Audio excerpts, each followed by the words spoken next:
Hello, everyone. Welcome back to another Friday and another casual champion review. If you can't tell by the sound of my voice, I'm not exactly in prime condition at the moment. So the format of this casual champion review is going to be a little bit different. I couldn't really, I don't have the brain power right now to commentate and play games at the same time.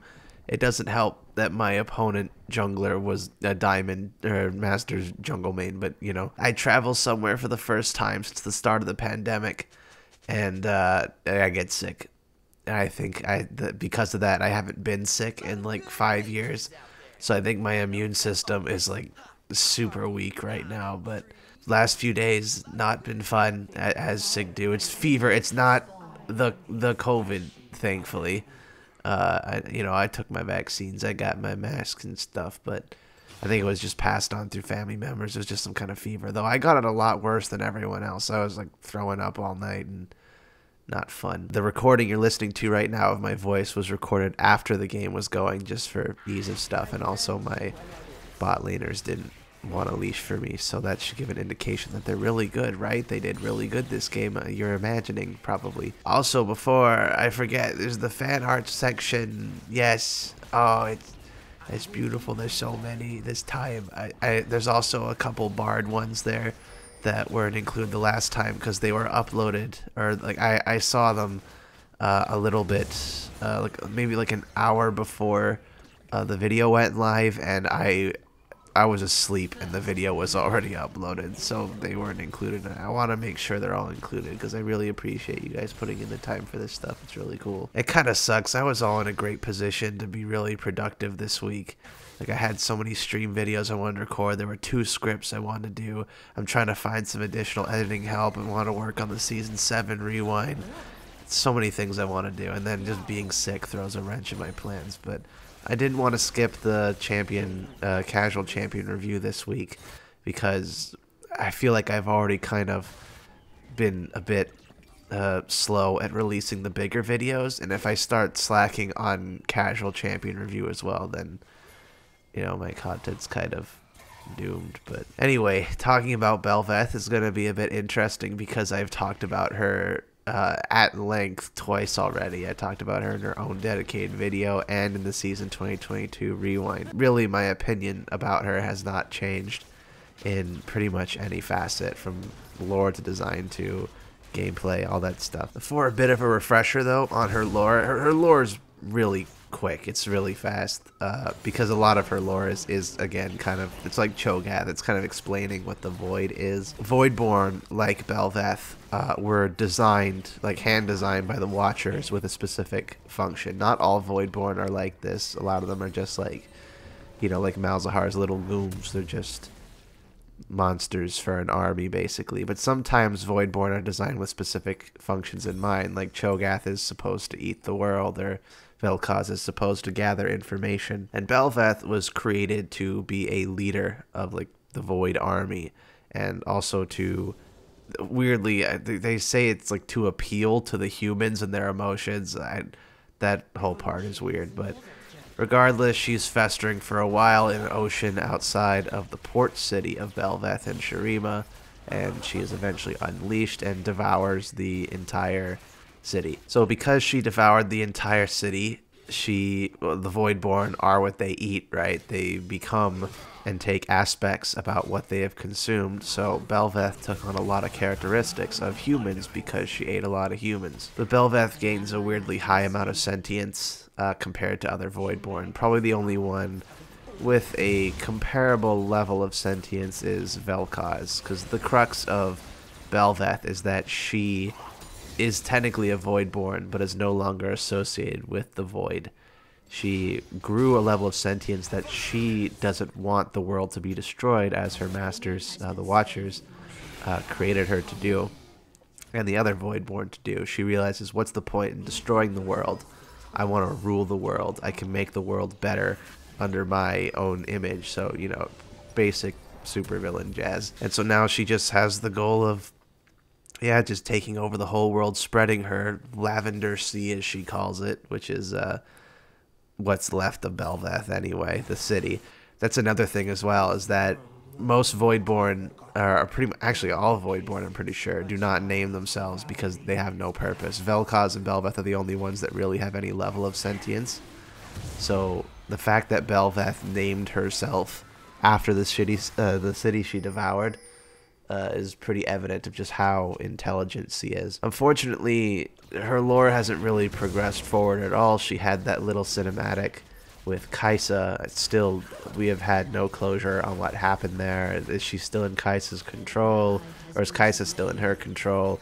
We got that new, like, corrupted Kaisa splash art as promotional material, and then nothing came of it, so it really felt like they were leading up to a Void event, and then they kind of just dropped Bel'Veth, and then 2 weeks later, Star Guardian happened, so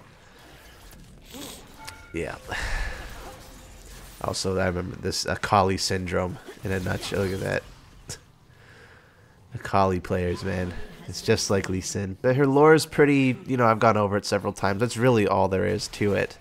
Her design as well, I have talked about it at length numerous times before.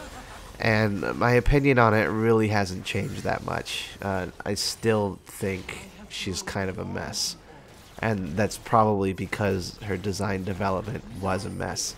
If you've seen the original concept art for Bel'Veth, then you know what Riot originally wanted is, like, when they mean Void Empress, they meant, well, I'll put the concept art on screen, they just meant big, attractive women with, like, slight Void inspiration on it. And I think the idea there was because Kaisa was such a success, they wanted to do a villainous Kaisa, I suppose. But a lot of the, especially the one with the tentacle hair, that just looks like Evelyn. You know, you get like a big purple demon creature that's kind of similar to Evelyn. But I'm very happy they didn't go with that, because along her development, they started turning her more monstrous. So she wasn't supposed to be the monster champion. That's Neferi, who I'm shocked isn't out yet. I've said my grievances with Bel'Veth many times before.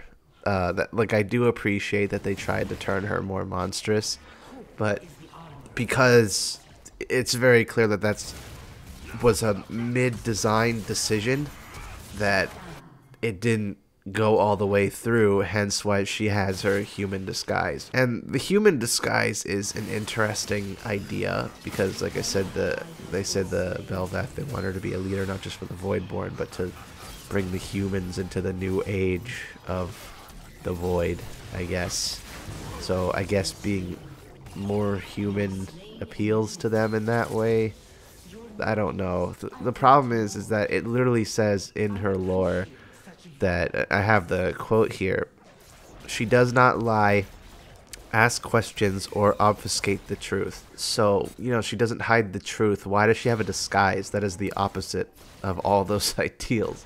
It could be argued that because the Voidborn do become more like what they consume, that all of the human features of Bel'Veth are not intentional. Like, because she ate so many people, those human features just emerge in her unknowingly and unconsciously. That could be the case, but then she also has her true form, and I know in game she needs to kill people to unleash it, but in the cinematic it's shown she can just switch between each form at will. So again, it feels like she got stuck in the middle, and they were trying to compromise for both, and it becomes kind of a mess by the end. I think it's just because, especially in League, the disguise form it doesn't work.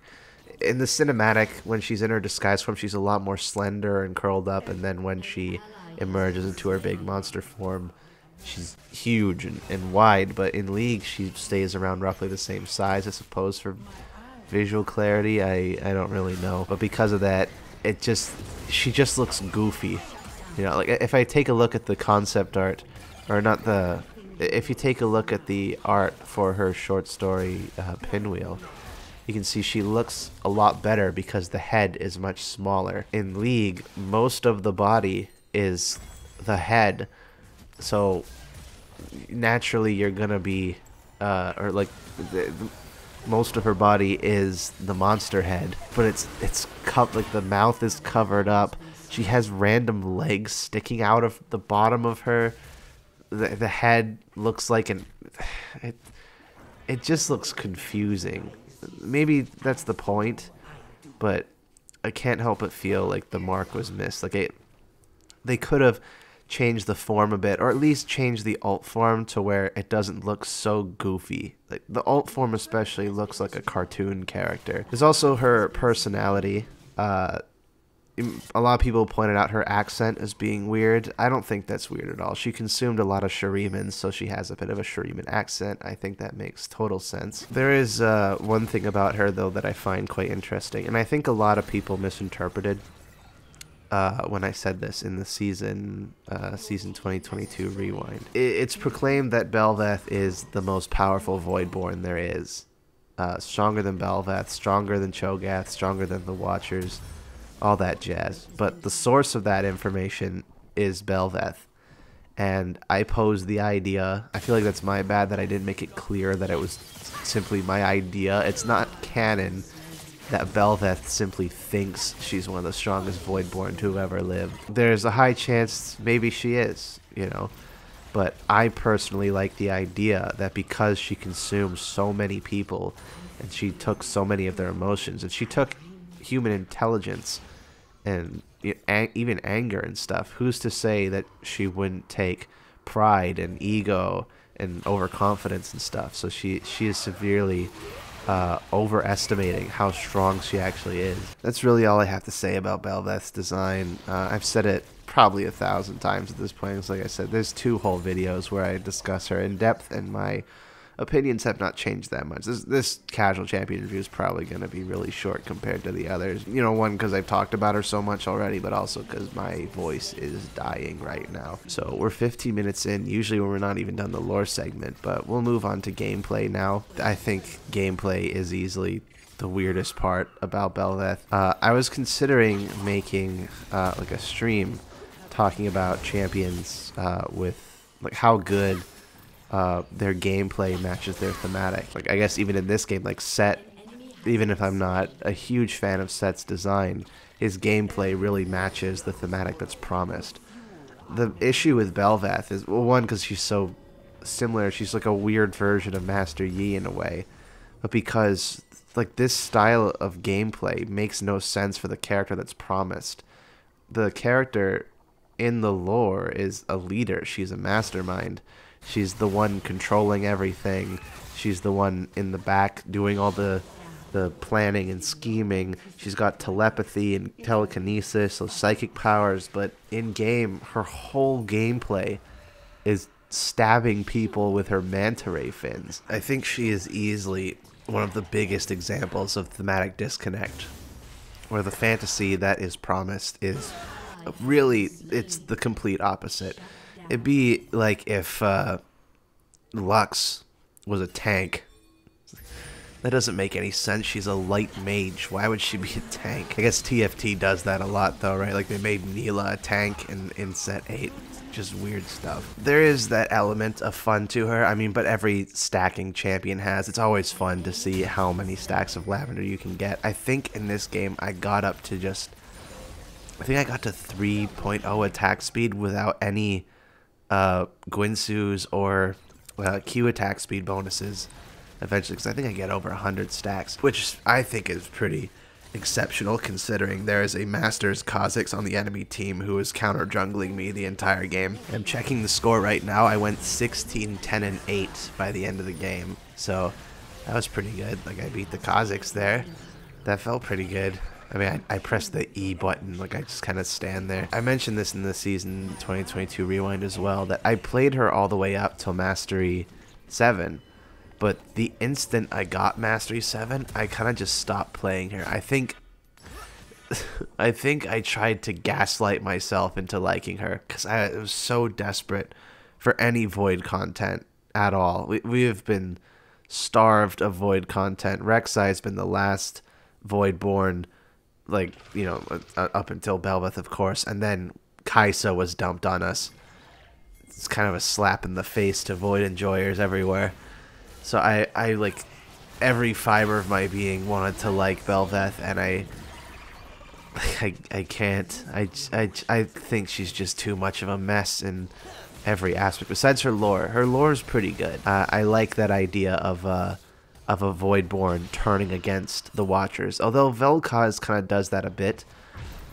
Not to the degree Bel'Veth does. vel'koz is more stalling his own purpose because vel'koz really enjoys gathering information, so he's kind of more stalling his mission so he can continue to do that. But Bel'Veth is actually turning against the Watchers. She wants to kill them. She wants to be the new leader of the Void, and that's cool. That's a really neat concept. It's kind of why I'm a bit worried about Neferi, because of what happened to Bel'Veth, though admittedly Bel'Veth was not designed to be a monster champion from the start. She was kind of morphed into a half one, although she is more monstrous than she is human.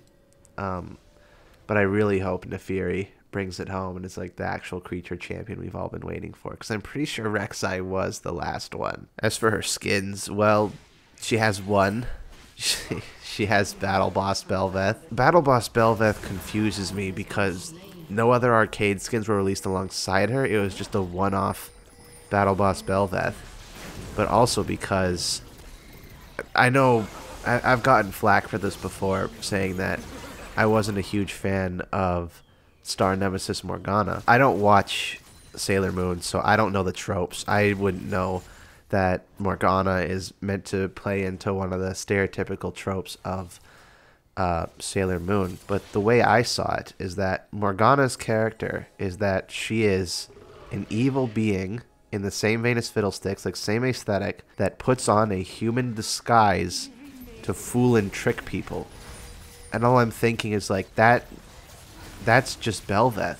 That's literally her whole character. So it felt really bizarre, especially with Morgana, because you could probably just swap out her color scheme to a normal Star Guardian. Like you'd swap her to Zoe's color scheme, and she just looked like a Star Guardian character. Not to mention, Bel'Veth was released only a few weeks before Star Guardian came out, so it would have been perfect. Like you could have done what you did with Lilia and Yone with Spirit Blossom, you know, where you released part of the skins in a batch. I think they even did that, right? They released part of the skins in one patch and then the other part in the other. So I am very confused why Bel'Veth wasn't the other Star Nemesis. I think it much better matches the aesthetic they were going for with that. Anyway, I think that's about all I have to say about Bel'Veth. Again, if you want more thoughts on her, there's the Season 2022 Rewind, and there's the Bel'Veth video I made around the time she first came out. So if you want more extended thoughts, you can look there. The nice advantage of doing the recording, or the voice recording, after the game is because this game goes on for another 20 minutes. I'm just skipping way ahead to it right now. We're all going for Elder Soul. We're trying to get it. We're trying to come back. We got Mountain Soul, but unfortunately the Diamond Kha'Zix backdoors in a normal game, which feels bad, so regardless. Anyway, fellas, sorry this one was a bit scuffed. Hopefully next week with Blitzcrank I won't be sick. So until then, fellas, I'll see you next time. Goodbye.